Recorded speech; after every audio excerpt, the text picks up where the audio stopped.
Dan siapa yang melakukannya akan mendatangkan hukuman atas dirinya. Sebab jika seorang berbuat baik, ia tidak usah takut kepada pemerintah. Hanya jika ia berbuat jahat. Maukah kamu hidup tanpa takut terhadap pemerintah? Perbuatlah apa yang baik dan kamu akan beroleh pujian daripadanya. Karena pemerintah adalah hamba Allah untuk kebaikanmu. Tetapi jika engkau berbuat jahat, takutlah akan dia, karena tidak percuma pemerintah menyandang pedang. Pemerintah adalah hamba Allah untuk membalaskan murka Allah atas mereka yang berbuat jahat. Sebab itu perlu kita menaklukkan diri. Bukan saja oleh karena kemurkaan Allah, tetapi juga oleh karena suara hati kita. Suara hati kita tuh mengajar untuk kita taat, saudara. Itulah juga sebabnya maka kamu membayar pajak. Karena mereka yang mengurus hal itu adalah pelayan-pelayan Allah.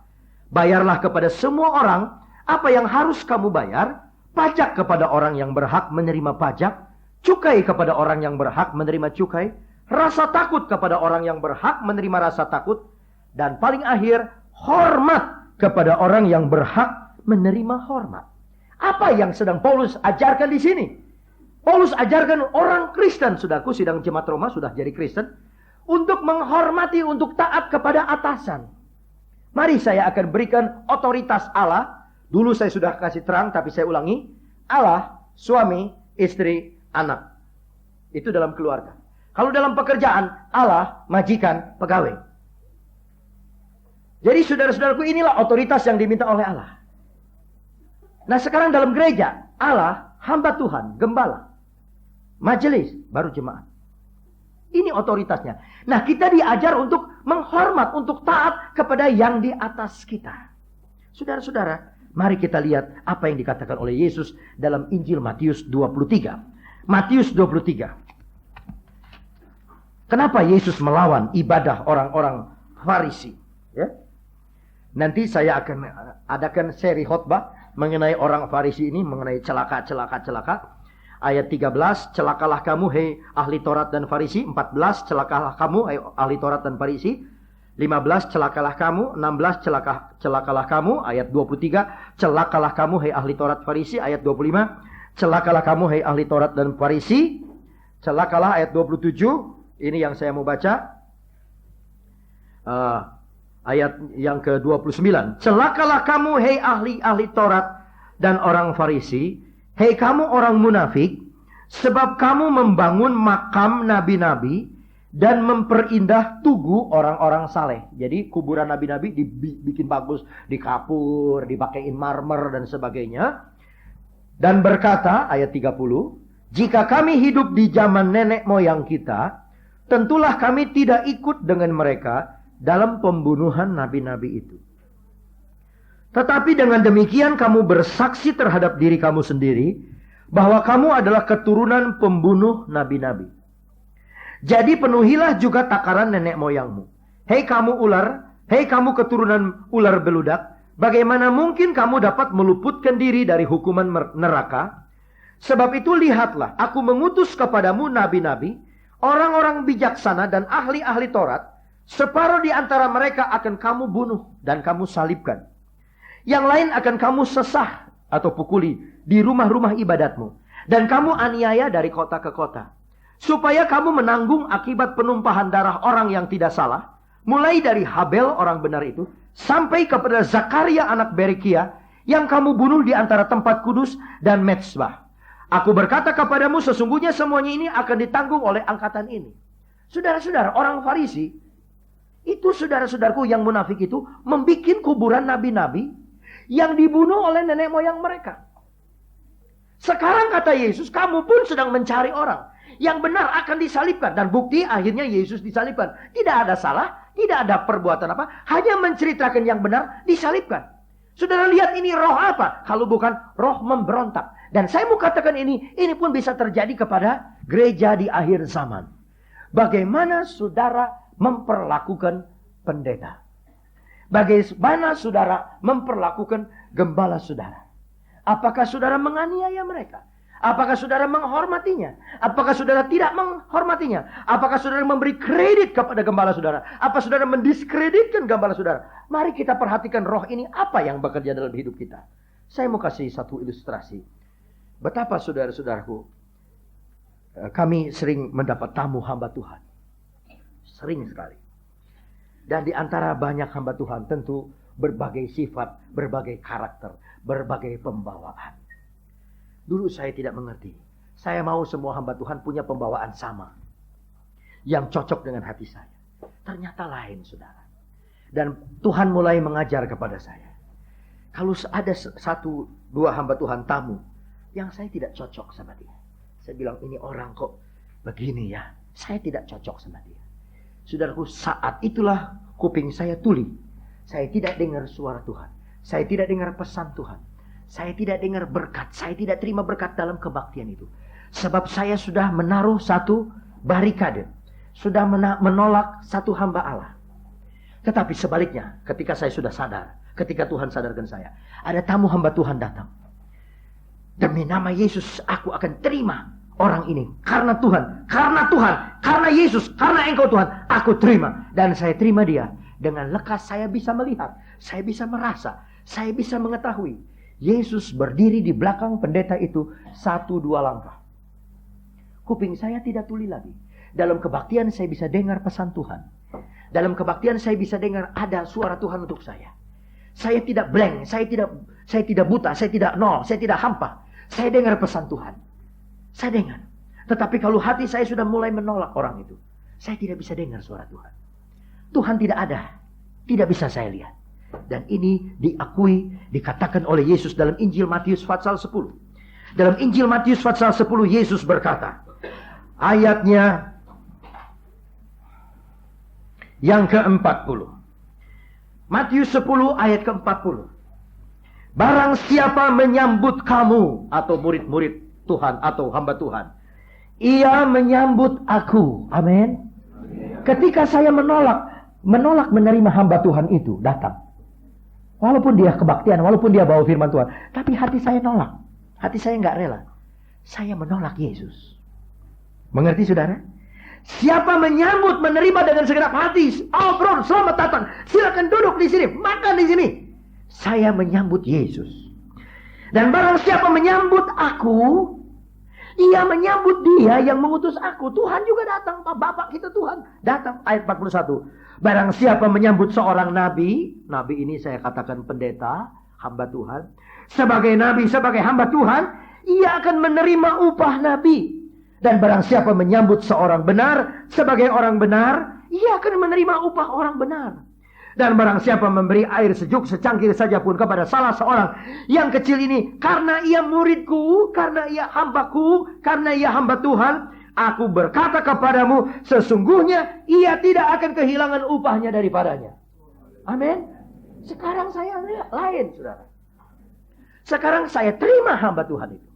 Dengan segenap hati. Dengan segenap hati. Saya terima. Saya baru pulang dari Manado, KKN. Dan ada 5 orang saudara-saudaraku. 2 suami istri adalah anggota gereja Protestan.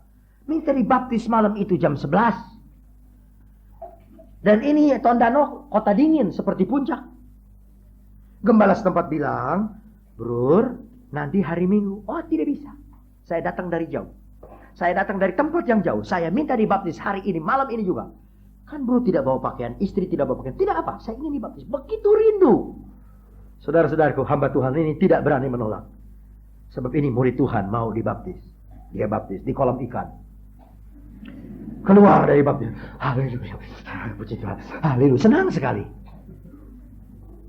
Saudara-saudaraku, ketika kita menerima, Tuhan diterima. Ketika kita, saudaraku, menolak, Tuhan ditolak. Saudara mulai melihat sekarang, saudara. Yesus mengajar, berbeda sekali dengan Matius 23. Kamu membunuh orang benar. Kamu membunuh nabi-nabi. Kamu membunuh. Sebab apa? Mereka tidak mau taat kepada firman Allah. Ini firman Allah di atas. Yesus disalib bukan karena berbuat jahat. Yesus disalib karena beritakan kebenaran. Mereka nggak mau terima kebenaran. Mereka tolak kebenaran. Mereka salibkan. Ibrani 1:9, Yesus cinta kebenaran. dan membenci pemberontakan. Itu sebabnya dia diurapi. Orang-orang Saduki, orang-orang Farisi yang munafik ini, dia menyalibkan Yesus sebab tidak mau taat kepada kebenaran. Malah dia bunuh, nabi-nabi dibunuh, rasul-rasul dibunuh, disiksa, dianiaya. Dari siapa yang disiksa? Orang dunia bukan, orang Sodom bukan, orang yang sudah pakai hukum Taurat. Itu sebabnya saudaraku, hati-hati dengan roh berontak ini. Sekarang saya lain. Saudara tahu, kadang-kadang ada hamba Tuhan yang pakai pakaiannya sederhana, sekolah SD nggak lulus. Ya, dia nggak tahu bahasa Gerika. Mungkin kalau saudara lewat sama dia, saudara bisa bau keringat dari hutan, dari kota, dari desa kecil. Saudara tahu, biar dia bau, biar dia pakai pakaian robek, dia pakai sepatu gede sebelah, dia tetap hamba Tuhan. Dan Tuhan berdiri di belakang dia, 1-2 langkah di belakangnya. Sekarang saya lain. Saya kalau mau dapat berkat, saudara-saudara, saya melayani hamba Tuhan. Saya melayani hamba Tuhan. Saya melayani hamba Tuhan. Saya tahu Tuhan ada di belakang mereka. Siapa menerima muridku karena aku, dia menerima aku. Nah, kalau kita mau menerima Tuhan, terima hamba Tuhan. Saya sudah pernah katakan kepada saudara, saya pernah nginep di satu rumah di Jakarta sini. Pemilik rumah berkata, silakan pakai kamar saya, kamar pribadi. Aduh, jangan bro, kamar biasa saja. Tidak, ini kamar pribadi. Ini kamar ini juga ada AC-nya, nggak apa, cukup. Jangan bro, ini pakai kamar pribadi. Waduh saudaraku, saya harus tidur di kamar pribadinya yang pakai lampu seperti disco. Pijit sana nyala sana, pijit sini nyala sini. Kenapa sana? Aduh, saudaraku, sebelum tidur kita pijit dulu lampu sana. Aduh. Ya, tetapi saya yakin secara rohani orang itu sudah menerima Yesus di dalam rumah tangganya. Saudara-saudaraku, jangan remehkan hamba Tuhan. Jangan kalau hamba Tuhan, nah kalau hamba Tuhan ini yang datang, gua kasih bacang babi yang gede, tau gak tuh. Kalau hamba Tuhan yang ini ada biskuit aja tuh, biskuit yang keluarin. Tidak saudara, tidak. Ini hamba Tuhan mewakili Tuhan. Kita lihat buktinya dalam Ibrani Fatsal 13. Ibrani Fatsal 13, saya suka katakan kepada saudara. Ibrani Fatsal 13 ayat yang kedua. Jangan kamu lupa memberi tumpangan kepada orang. Tumpangan adalah penginapan. Sebab dengan berbuat demikian, beberapa orang dengan tidak diketahuinya telah menjamu malaikat-malaikat. Ini ayat perjanjian baru, bukan perjanjian lama. Ini perjanjian baru. Kalau saudara memberi tumpangan kepada orang, di sini disebutkan orang adalah suci, orang suci. Yaitu anak-anak Tuhan, orang-orang yang percaya kepada Allah. Tapi kalau saudara baca belakangnya, bawahnya, ayat 7, ingatlah akan pemimpin-pemimpin kamu, berarti seorang pemimpin, seorang atasan. Saudara-saudara, saya ini banyak pengalaman soal itu. Di Semarang juga begitu, saudara. Saya masuk di Semarang di keluarga Nyoman Prabawa. Bro, tidurlah di kamar saya. Hanya kamar saya yang ada AC-nya. Sebab dia kasihan melihat saya begini saja di kamar. Saudara-saudaraku, saya disuruh masuk di kamar tidurnya. Dipaksa, setengah dipaksa. Saya tidur tenang, bisa sembahyang, bisa tidur. Malam-malam saudaraku, saya terbangun jam 1, jam 2. Saya harus ke belakang. Waktu ke belakang lewat, dia punya kamar, terbuka. Saya lihat guru ini lagi begini. Saya bilang, aduh Tuhan, berkatilah dia. Dan saudara-saudara, Tuhan memang memberkati orang ini. Ya, sekarang dia sudah pulang ke surga, sudah ada di tangan Tuhan. Tapi saya mau bicara mengenai satu hamba Tuhan namanya Bob Mumford. Bob Mumford ini dia utusan Injil dari Amerika, dia disuruh ke Meksiko dalam satu seminar. Sampai di Meksiko, sudah tahu Meksiko adalah negara miskin. Maka dia ditaruh di satu rumah tangga. Begitu dia datang, ini rumah tangga sambut sama ini pendeta. Bro, senor, silakan senor, silakan duduk, silakan makan. Dia panggil bukan senior lagi, tapi hamba Allah, the man of God. Hamba Allah, silakan makan. Ini pendeta karena sudah lapar, dia duduk di meja makan dan dia mau makan. Ketika dia makan, dia lihat ini suami istri diam saja. Kenapa you tidak makan? Makan sama-sama. Kami hanya makan sisa dari pendeta. Brur makan dulu, nanti apa yang ditinggalkan oleh brur kami akan makan. Dan suami istri ini dengan senyum tunggu pendeta ini makan. Dan waktu pendeta ini makan, dia kaget. Sebab dari kamarnya keluarlah anak dari keluarga ini. 9 orang. Semua mengelilingi meja dan tunggu melihat ini pendeta. Ini hamba Tuhan, dia nangis, dia tidak bisa habis makan. Dia berkata, Tuhan kenapa di Amerika tidak ada seperti begini? satu jiwa yang sederhana, satu keluarga, begitu hormat kepada hamba Allah. Sebab kalau dia hormat sama hamba Tuhan, dia menghormati Tuhan yang mengirimkannya. Baru secangkir air putih, sudah tidak hilang pahala. Apalagi capcay, apalagi Coca-Cola, apalagi Sprite. Ini setiap kebaktian saya ada yang bawa air. Kebaktian pertama 1 botol, kebaktian kedua 2 botol. Saya boleh minum ya? Ini tidak hilang berkatnya, saudara. Tidak hilang. Apalagi kalau ada yang tergerak, bawa 2-3 drum aqua. Siapa yang mau haus, dia minum. Itu terserah. Tapi saya mau katakan tidak hilang berkatnya. Saudara lihat di sini. Allah sedang mengajar bagaimana kita harus menghormat atasan. Mulai pemerintah atasan. Hei istri, tunduklah kepada suami. Tunduk. Tapi istri sering kali memberontak. Koyoyo mah gak tahu dah. Menman kayak bagaimana menman. Aduh menman mah, aduh verveilen. Udah keterlaluan kalau dia udah marah, udah ngomong bahasa Belanda marah sama Eka, udah keterlaluan dah. Dongkrak wastafel met hordeng seh. Waduh. Sekarang Eka mesti tunduk, kayak apa Eka mesti tunduk? Saudara-saudaraku, tidak ada kata tetapi. Istri tunduklah kepada suami. Tetapi koyoyo enggak ada tetapi. Ini firman Allah. Hei suami, kasihilah istrimu. Tetapi tidak ada tetapi. Hei anak, taatlah orang tua. Tetapi tidak ada tetapi taat. Hei orang tua, kasihilah anak-anakmu. Tetapi tidak ada tetapi taat. Saudaramu taat kepada Tuhan? Saudaramu taat kepada Tuhan? Di belakang hamba-hamba Tuhan, di belakang atasanmu yang engkau taati, ada berkat yang menunggu. Dan kalau saudara mau tahu bahwa saya diberkati oleh Tuhan, benar saudara. Karena diberkatinya oleh Tuhan sampai orang pada ngiri. Sampai saya difitnah, sampai diolok. Tapi saya nggak apa-apa. Tambah difitnah, tambah diolok, tambah saya diberkati. Saya pulang dari Manado, saudara-saudara. Saya seharusnya ketemu saudara Guani dulu untuk bawa uang ke sana, tapi saya tidak bisa ketemu dia, belum ada itu. Saya berangkat ke Manado. Dan saudara-saudara, di Manado banyak hamba Tuhan kumpul. Dan saya bawa daftar banyak. Ya, kita sudah bantu untuk sekitar 400 hamba Tuhan lagi. Kita melalui hamba-hamba Tuhan, melalui senior-senior, tolong diberikan. Sebetulnya saya mau ke Amerika. Kalau Tuhan. Ini kalau jadi, saudara. Tanggal 13 saya ke Amerika. Kalau jadi, ya. Doakan saja supaya nggak jadi. Kalau jadi saya ke Amerika, ya. Ini udah pada ngomel pemain musik. Berapa sebulan? Sebulan mah kita proyek aja udah sekalian. Jangan, saudara. Hanya 2 minggu. Kalau jadi, untuk ikut seminar, untuk ikut firman Allah. Salah satu pembicaranya adalah pendeta yang saya katakan tadi pergi ke Meksiko. Itu salah satu pembicara. Jadi saya ingin belajar lebih banyak. Sebab kalau saya ngasih makan sama saudara, saya punya bahan makanan habis. Tentu akan bosan buat saudara. Jadi saya juga mesti makan. Nah, saya saat itu memerlukan uang sekali. Jadi tapi saya pakai ya ini udah untuk hamba Tuhan dulu. Saya drop. Pulang dari sana saudaraku, aneh. Tapi nyata. Saya ketemu satu ibu. Ini ya, suami saya ya, pikul tiket pulang pergi. Jakarta, Amerika pulang pergi. Suami saya pikul tiket. Tahu dari mana? Tahu aja. Tahu dari mana? Tahu aja. Saudara, pikul tiket pulang pergi. Jadi, kalau memang ini kehendak Tuhan, tiketnya udah ada. Ya. Tapi kalau hanya tiket nggak ada buat ke hotel, buat apa kan susah. Jadi, Tuhan tuh heran, saudara-saudara. Dan Tuhan memberi apa yang kami perlu. Tuhan beri. Dan saya yakin, saya percaya itu akan dibalas oleh Tuhan berlipat kali ganda. Siapa yang menerima hamba Tuhan dalam rumahnya, dia menerima malaikat, dia menerima Tuhan, dia menerima.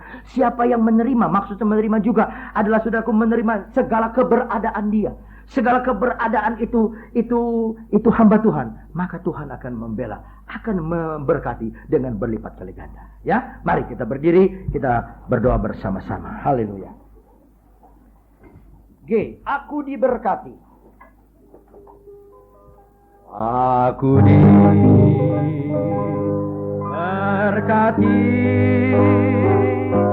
sepanjang hidupku, diberkati bila bangun pagi hari atau berganti malam. Aku diberkati.